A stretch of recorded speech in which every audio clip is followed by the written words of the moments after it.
After my baby was born premature, I messaged the group, "We're in the NICU, please pray." My aunt replied with vacation photos from Hawaii. Nobody visited. A month later, still in the hospital cafeteria, I opened my phone to 84 missed calls, and my brother's message, "Answer. This is bad." I did. And then, I remember the exact moment the NICU nurse told me I could touch my daughter for the first time. It had been 5 days since she was born. 5 days of alarms, tubes, and watching her tiny chest rise and fall behind a layer of glass. 2 pounds, 4 ounces. Skin so translucent I could see her veins. I wasn't prepared for that. No one ever is. You think you'll give birth and hold your baby right away, cry, take pictures, text the family. Instead, I sat in silence next to machines I didn't understand, trying to keep my breathing quiet so I wouldn't disturb anything. And I was alone. Not metaphorically. Physically alone. No one had shown up. Not a single person. It didn't hit me all at once. At first I thought they were just waiting for the right time. Maybe they were giving me space. Maybe they were on their way. But I had sent the message. I typed it clearly, "We're in the NICU. Please pray." Simple. Honest. Desperate in a quiet way. I stared at the screen after I hit send, expecting it to light up with love. One person replied. Aunt Brenda. 3 pictures from Hawaii. Her feet in the sand, a piña colada in her hand, and a shot of the sunset captioned "Best view ever." That was it. No words about the baby. No questions. No concern. Just vacation photos and hashtags. I didn't say anything. I wanted to scream.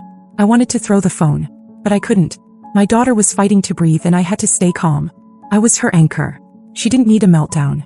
She needed me steady. The worst part was knowing this wasn't just a one-time lapse. No one else in the family followed up. Not my brother, who I once drove 5 hours to bail out of a breakup and a lease. Not my cousin Liz, who cried on my couch for weeks when she lost her job and then let me pay her rent more than once. Not Brenda's daughter, who I literally hosted in my guest room for a semester while she found herself. Days passed. Then weeks. I stayed at the hospital almost full-time. My husband was in Oregon, trying to wrap up a work contract that couldn't be broken without financial penalties. He felt helpless. I told him not to worry, that I was okay. But I wasn't. I was eating cafeteria food, showering in the hospital family center, changing clothes out of a duffel bag, watching my baby through glass. She had a name. Riley. Nobody even asked what we named her. On day 31, I was sitting in my usual corner of the cafeteria holding a cold cup of coffee, scrolling through pictures of Riley in my phone. The nurses had helped me take a few. She looked stronger. A little bigger. Still hooked up to wires, but I could see her spirit now. Something had shifted. There was hope. That's when I saw it. My phone lit up. 84 missed calls. I froze. I didn't even hear it vibrate before, didn't feel it ringing. Just a silent notification screen glowing up at me like it knew something I didn't. Most of the calls were from my brother. The last text from him said, "This is bad." And just like that, I knew something was coming. Something big. But for the first time in a long while, I didn't panic. I didn't cry. I just set the coffee down, took one deep breath and called him back. Because if it was finally time for a family emergency, they were about to find out what being alone really felt like.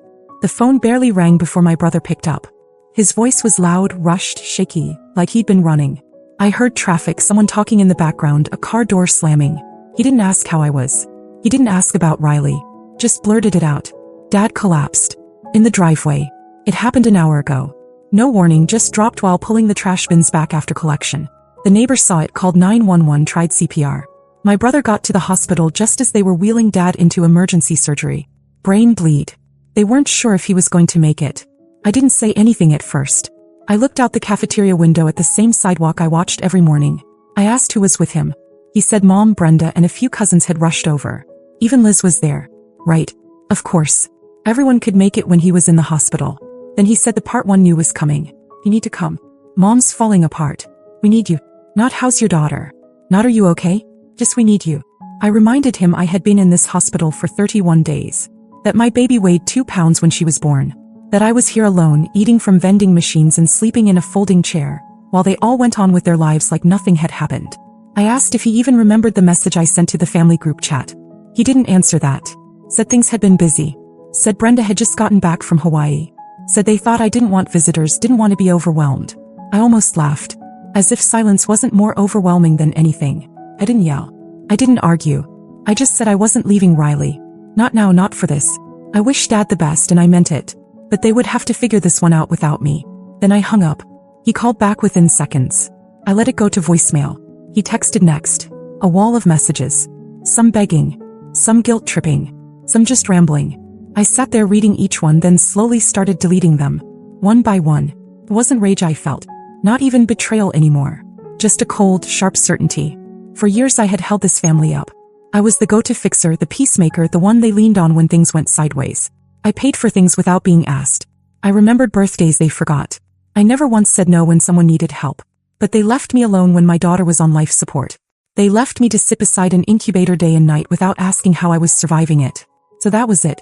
I turned off the ringer, slid my phone back into my pocket and walked upstairs. Riley was asleep, her arms slightly spread out like she was floating. Her heart rate was steady. She was breathing without the CPAP for the first time. The nurse told me we'd probably be trying bottle feeds soon.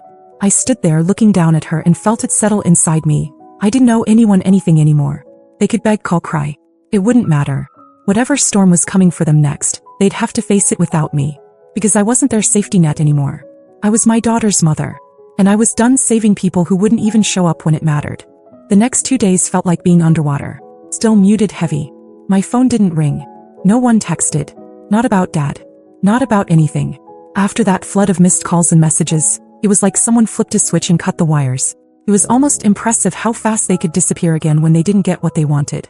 I didn't reach out either. Not to ask if Dad made it through surgery. Not to check if Mom was okay. I sat in the NICU just like I had for a month, watching Riley sleep in her little nest of blankets and wires, watching monitors blink and hum. And I waited. I gave them a chance to show me they meant it. To ask about her. About me. Nobody did. Instead, Riley gained 4 ounces. That's what mattered.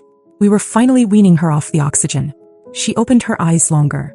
Wrapped her whole hand around my pinky. Every time I saw her fight, I felt stronger. Calmer. Sharper. Then 2.5 days later, Brenda showed up. I heard about it from one of the nurses. She didn't call ahead, didn't text. Just walked in with sunglasses still on, holding a small shopping bag like she was dropping off a housewarming gift. She didn't ask to see Riley. She didn't ask where I was. Just left some overpriced cookies with the nurse, smiled and left. That was her big gesture. Later that day, my brother texted again. So you're just cutting everyone off now? After everything we've done for you? I stared at the message for a long time. I thought about the hours I spent helping him rewrite his resume when he lost his job. The loan I gave him when his car broke down. The tuition payments. The grocery deliveries when his wife was sick. And never once did I throw it back at him.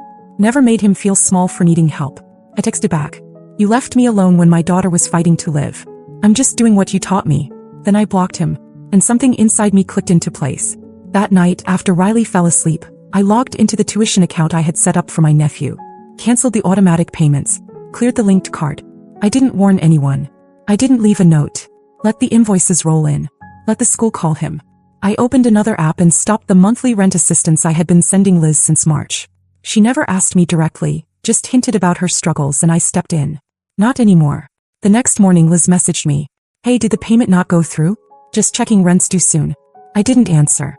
2 hours later, Brenda sent me a photo of some flowers in a vase with a caption thinking of you and the baby. Followed by a heart and a sun emoji. I deleted it without reading the rest. By the end of the day, 3 unknown numbers had called me. Likely cousins I hadn't heard from in months, suddenly remembering I existed. I didn't pick up. I already knew what they wanted. When people realize the person they leaned on has stepped away, they don't reflect. They scramble. They talk. They twist the story. They try to fix it not because they care but because the support they thought was endless is suddenly gone. It makes them panic. Not because they miss you, but because they miss the version of you who always said yes. But that version of me disappeared the day I sat alone in that NICU with Riley and read my aunt's vacation caption instead of a message saying we're here.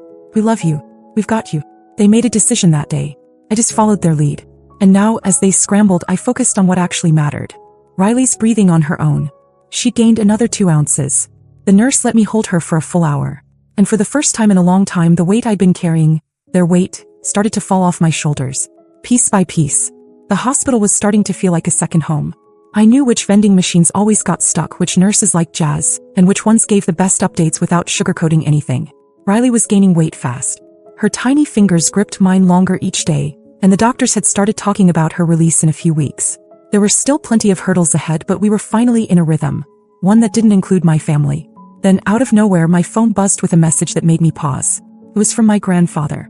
Not a heart emoji. Not a forwarded prayer chain. Just, call me tonight. Alone. I hadn't spoken to him in months. He was never the type to get involved in petty arguments or family drama. He was quiet, old school, but everyone respected him. When he did speak, people listened. Always had. I called him that night after Riley fell asleep and stepped outside to a bench near the ER entrance. He answered immediately. No small talk. He said he knew about everything. He knew no one had visited, that Brenda went on vacation, that my brother was now calling everyone in the family complaining I had turned cold. He said he'd seen the group chat messages. I didn't ask how. I didn't care. Then he said something I didn't expect. He was rewriting his will. He didn't even try to soften it. Just told me plainly that he was sick of the way everyone had been behaving, circling around him pretending to care, angling for inheritance, giving nothing back. He said he'd been watching it for years, but this, what they did to me and Riley, this was the line. He told me he'd already met with his attorney. He was leaving the house, the Vermont property, the investments, everything, to Riley. Not to me, to her. Because she, he said, was the only innocent one left in the family. The only one who deserved a clean start. I sat there silent, blinking at the streetlight above the bench. I told him I didn't expect anything. I wasn't doing any of this for money. He said he knew that. That's why it was going to her. And then, like he was reading my thoughts, he said, they think you need them. But you were the only one keeping this family together. The moment you stopped carrying them, everything started to collapse. We didn't say much after that. Just a quiet goodbye. The next morning, I woke up to chaos in the group chat. Screenshots. A blurry photo of a typed legal document. Liz asking if it was a joke. Brenda freaking out in all caps. My brother sending question marks. No one mentioned Riley. No one asked how we were. It was all about money, property, what's fair, and what did she say to him. Apparently, my grandfather had called a family meeting at his house without saying why. Everyone showed up, probably thinking he was going to announce something about downsizing or giving out early gifts. Instead, he handed out folders with the new will inside, then got up and left the room. He didn't explain it. He didn't ask for feedback. He just made it final. Brenda was livid. Liz sent a passive-aggressive message about honoring family tradition. My brother tried to FaceTime me twice. I didn't answer. Instead, I sat with Riley in the NICU chair, holding her close while she napped against my chest. Her little heart monitor beeped steady and slow. I could feel her warmth, the weight of her finally starting to feel real in my arms. The real weight I was carrying wasn't financial. It wasn't about inheritance. It was this, the quiet, exhausting burden of being the one who showed up over and over again while everyone else took. Now the weight had shifted. The family didn't understand yet. They thought this was about money, that I had somehow turned our grandfather against them. But this wasn't revenge. This was the cost of their choices. And it wasn't over yet, because I hadn't even told them the second part, what I was planning next. I waited 3 more days before saying anything. Let the messages pile up. Let the panic settle in. My brother sent another dozen texts. Some angry, some pretending to be calm like he was trying to reason with me. Brenda switched tactics and sent me a voice memo about how family needs to stick together, especially for Riley's sake. Liz asked if we could talk, just us girls, which was laughable considering she hadn't said a word when I was alone in the NICU with a premature baby fighting to breathe. What none of them realized was that while they were arguing over a will, I was busy planning something else entirely. Riley was doing better, stronger every day, and I had been talking to the hospital's social worker, quietly gathering the paperwork for something they never thought I'd actually do. I was moving. Not across town. Across the country. A job had opened up at the Children's Hospital in Colorado where my husband had just been offered a permanent role. The position was part-time, flexible, and came with a relocation package. And best of all, a spot in their NICU follow-up program for Riley, which meant we'd get ongoing care from specialists who already knew how to handle babies like her. I didn't tell anyone except my husband and the nurse who had been with me since day one. I didn't owe anyone else that information. 2 days before our flight, I finally responded to the group chat. Not with words. Just a photo. Riley in a new onesie, asleep in her car seat. And behind her 2 suitcases packed and zipped. Brenda responded first. Where are you going? Liz followed. Wait, what is this? Are you moving? My brother's message came in last. You're seriously doing this? After everything? After everything. As if I was the one who disappeared. As if I was the one who had left someone else behind in a hospital bed. I didn't respond. The next day, the hospital room was cleared. Riley was discharged and we were on a plane. Just me, my husband, and our daughter. I held her the entire flight. I didn't cry. I didn't look back. That night, in the hotel near our new apartment, my husband opened his phone, scrolled through the messages from my family and asked if I wanted to block them. I said not yet, because I wanted them to see what life looked like without me. And they did. Over the next few weeks, I started posting just a few quiet pictures on social media. Riley's first nap in her new crib. Her checkup at the new hospital. A video of her smiling at the ceiling fan like it was the most beautiful thing she'd ever seen. The comments started pouring in. Not from them, they stayed silent watching. But I could see it. The views. The profile visits. The quiet surveillance of people who were slowly realizing they weren't part of the story anymore. And then it happened. A letter arrived. Handwritten. From my grandfather. He said he was proud of me. Said he hadn't told the others yet, but he'd made another change. The trust was being divided early, not just in the will.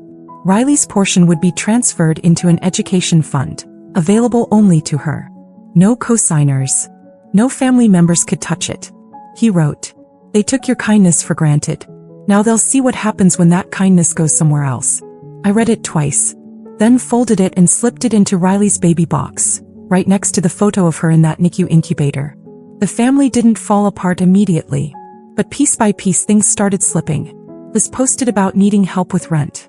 Brenda hinted at selling her condo. My brother's kid was pulled out of school mid-semester. I didn't celebrate any of it. I didn't even respond. Because the truth was I wasn't angry anymore. I was free. It started slow. A few likes on old Instagram photos. Some vague comments on Riley's updates. Nothing direct, just enough to test the waters. I didn't reply. I let the silence speak. But then about 6 weeks after we moved, Liz cracked first. She emailed me. A full 5 paragraphs, most of which danced around the word sorry, like it was a minefield. She wrote about how hard things have been, and how nobody really knew how serious it all was. She said she'd been thinking about Riley and hoped, one day they could reconnect as a family. At the end she added, "I'd love to get to know her. I think she deserves to know her roots." Roots. She didn't mean history. She meant access. She meant proximity. To Riley. To the money. To the life she could see from the outside looking in. I didn't answer. A week later a box arrived at my door. No return label. But I recognized the handwriting on the card before I even opened it. Brenda. Inside were baby clothes, all too big, and a teddy bear with a gold ribbon that still smelled faintly of perfume. The card read, "For my little princess, with love from your great aunt Brenda. Let's let the past go." I put the bear back in the box, resealed it, and set it in the hallway closet. Then my brother. He didn't send a message. He didn't write. He showed up. I got the notification from my doorbell camera while I was cleaning bottles. He was just standing there, hands in his jacket pockets, staring up at the door like he couldn't believe it was real. I hesitated. I thought about ignoring it. But something in me wanted to see what he'd say, face to face. I opened the door. He looked rough. Not unhealthy, just worn down. Like someone who had run out of excuses.